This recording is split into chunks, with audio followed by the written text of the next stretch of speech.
चुनाव आयोग ने एसआईआर को लेकर बहुत बड़ा ऐलान कर दिया है। बिहार चुनाव के बीच ये ऐलान काफ़ी अहम माना जा रहा है। चुनाव आयोग ने ऐलान करते हुए बताया कि 28 अक्टूबर से एसआईआर 12 राज्यों में शुरू कर दिया जाएगा, जिसमें अयोग्य मतदाता को निकाल दिया जाएगा। अब क्या ऐलान किया है चुनाव आयोग ने अपने प्रेस कॉन्फ्रेंस के दौरान, और बिहार चुनाव के दौरान ये क्यों अहम माना जा रहा है, और वो 12 राज्य कौन कौन से हैं, ये जानने के लिए न्यूज़ रूम में हमारे साथ सोनम मौजूद है।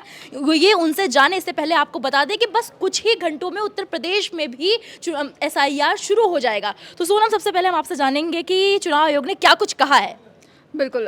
तो दीपिका, जैसा कि आपने शुरुआत में ही बताया कि अब जो 12 राज्य हैं और जो केंद्र शासित प्रदेश हैं वहाँ पर अब एसआईआर शुरू हो जाएगा, यानी कि 28 अक्टूबर से ही। और आज रात को जो वोटर लिस्ट है वो फ्रीज हो जाएगी 12 बजे। और यहाँ पर चुनाव आयोग की तरफ से जो बयान सामने आया है, मुख्य चुनाव आयुक्त ज्ञानेश कुमार ने कहा है कि कई कारण हैं जिनकी वजह से एसआईआर जैसी जो प्रक्रिया है उसकी ज़रूरत है, क्योंकि इनमें जो है बार बार पलायन शामिल है, जिसके कारण जो मतदाता हैं वो एक से ज़्यादा जगहों पर पंजीकरण उनका हो जाता है, और जो मृत मतदाता है उनका नाम भी इस प्रक्रिया में जो है हटाया जाता है, ताकि किसी भी तरीके से किसी गलत व्यक्ति का इस सूची में जो है नाम ना आ जाए, जिस वजह से जो ये एसआईआर प्रक्रिया है वो ज़रूरी है।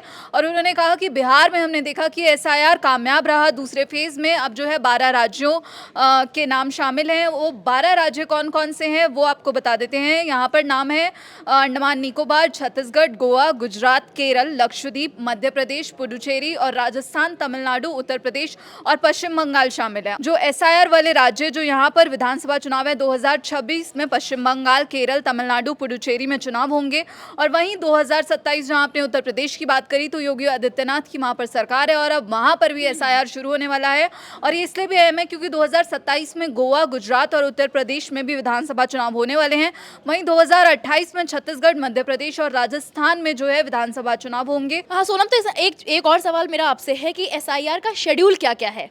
हाँ बिल्कुल। तो यहाँ पर जो है मुख्य चुनाव आयुक्त ज्ञानेश कुमार, उनकी तरफ से ये बताया गया है कि एसआईआर के दूसरे फेज़ की प्रक्रिया जो है कल से शुरू होगी, यानी कि 28 अक्टूबर से ये प्रक्रिया शुरू हो जाएगी। प्रिंटिंग और ट्रेनिंग का जो काम है वो 28 अक्टूबर 2025 से 3 नवंबर 2025 तक चलेगा। फिर 4 नवंबर 2025 से 4 दिसंबर 2025 तक जो घर घर जाकर मतदाताओं की जानकारी जुटाई जाएगी। और वहीं 9 दिसंबर 2025 को मतदाता सूची का ड्राफ्ट पेश किया जाएगा। और इसी के आगे जो उन्होंने कहा है कि जो दस्तावेज हैं, कौन कौन से दस्तावेजों की यहाँ पर ज़रूरत पड़ेगी, तो उसमें केंद्र या राज्य सरकार द्वारा कोई भी पेंशन पेमेंट ऑर्डर शामिल है, और सरकारी या स्थानीय निकाय, बैंक, पोस्ट ऑफिस और एलआईसी द्वारा जारी सर्टिफिकेट भी इन दस्तावेजों में शामिल होगा। और birth certificate, passport, educational certificate, permanent residence certificate, और इसी के साथ जो फॉरेस्ट राइट सर्टिफिकेट है, जाति प्रमाण पत्र, एनआरसी या राज्य या लोकल बॉडी द्वारा तैयार फैमिली रजिस्टर, और ज़मीन या हाउस अलॉटमेंट सर्टिफिकेट। तो यहाँ पर ये जो सारे दस्तावेज हैं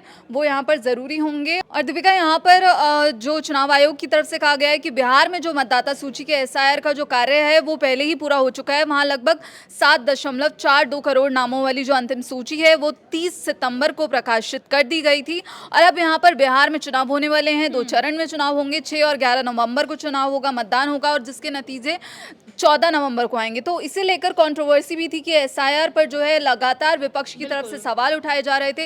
राहुल गांधी भी कई मुद्दों पर, कई मंचों पर बोलते हुए नजर आए। उन्होंने चुनाव धांधली और चुनाव वोट चोरी का आरोप लगाया। हाँ सोनम, राहुल गांधी ने ये भी कहा था कि चुनाव वो बहुत एसआईआर को लेकर बहुत बड़ा बम फोड़ने वाले हैं, जबकि वो चुनाव आयोग पे भी उन्होंने कई बार बहुत बड़े आरोप लगाए थे, जो कि चुनाव आयोग ने कई बार इसे सिरे से नकार भी दिया था। तो अब विपक्ष क्या करेगा? क्या कांग्रेस और जो लेफ्ट है वो इस पर चुनाव आयोग की बातों पर सहमति जताएगा, साथ देगा एसआईआर पर, या फिर आपको क्या लग रहा है कि वो फिर से जो है विरोध करेगा इसका? बिल्कुल। तो लगातार जैसे ही अभी चुनाव आयोग की प्रेस कॉन्फ्रेंस हुई तो अभी पॉलिटिकल रिएक्शंस सामने आने शुरू हो गए हैं। और हम आपको बता दें कि बिहार में जब एसआईआर हुआ था तो उसको लेकर भी विवाद हुआ था। उसे लेकर विपक्षी दलों ने सरकार पर वोट चोरी का आरोप लगाया था। जैसा कि हमने बताया कि राहुल गांधी की तरफ से ईसीआई प्रमुख पर कई गंभीर आरोप लगाए गए थे, और कहा गया था कि मुख्य चुनाव आयुक्त ज्ञानेश कुमार उनकी रक्षा कर रहे हैं जिन्होंने लोकतंत्र को बर्बाद किया। महाराष्ट्र, हरियाणा और यूपी में यही हो रहा है। उन्हें कांग्रेस नेता राहुल गांधी ने यह भी कहा था कि जो ज्ञानेश कुमार हैं वो लोकतंत्र को नष्ट करने वालों को बचा रहे हैं। और इसी के साथ राहुल ने ये भी दावा किया था कि आलंद में जिन वोटर्स के नाम डिलीट किए गए हैं उनको हटाने के लिए दूसरे राज्यों में जो ऑपरेट मोबाइल नंबर्स हैं उनका इस्तेमाल किया गया है। और राहुल गांधी ने ये सारा अपनी प्रेजेंटेशन में बताया था। इसी के 7 अगस्त को दिल्ली में राहुल गांधी ने कहा था कि इलेक्शन कमीशन ने बीजेपी के साथ चुनाव चुराया है।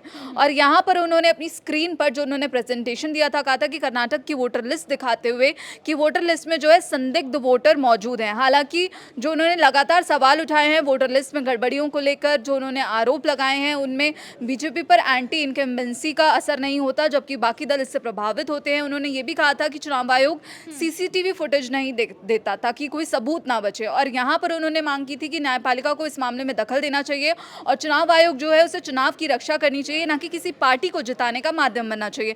वहीं चुनाव आयोग ने भी पलटवार करते हुए जवाब दिया था कि ऑनलाइन जो वोट डिलीट हैं उसे करना संभव ही नहीं है। चुनाव आयोग ने राहुल गांधी के आरोपों पर 19 सितंबर को एक लेटर जारी किया था और ये कहा था कि कोई भी आम नागरिक ऑनलाइन वोट डिलीट नहीं कर सकता और वोटर लिस्ट से नाम हटाने की प्रक्रिया जो केवल कानूनी नियम और सुनवाई के बाद ही होती है। बहुत बहुत धन्यवाद सोनम, हमें इतनी बड़ी जानकारी देने के लिए और हमारे दर्शकों को इसके साथ इतनी बड़ी जानकारी साझा करने के लिए। लेकिन अब देखने वाली बात ये होगी कि क्या विपक्ष जिस तरीके से एसआईआर को लेकर बिहार में चुनाव आयोग को घेर रहा था और बीजेपी को घेर रहा था, क्या अब भी वो घेरेगा या फिर चुनाव आयोग ने जो ऐलान किया है उसका समर्थन करेगा।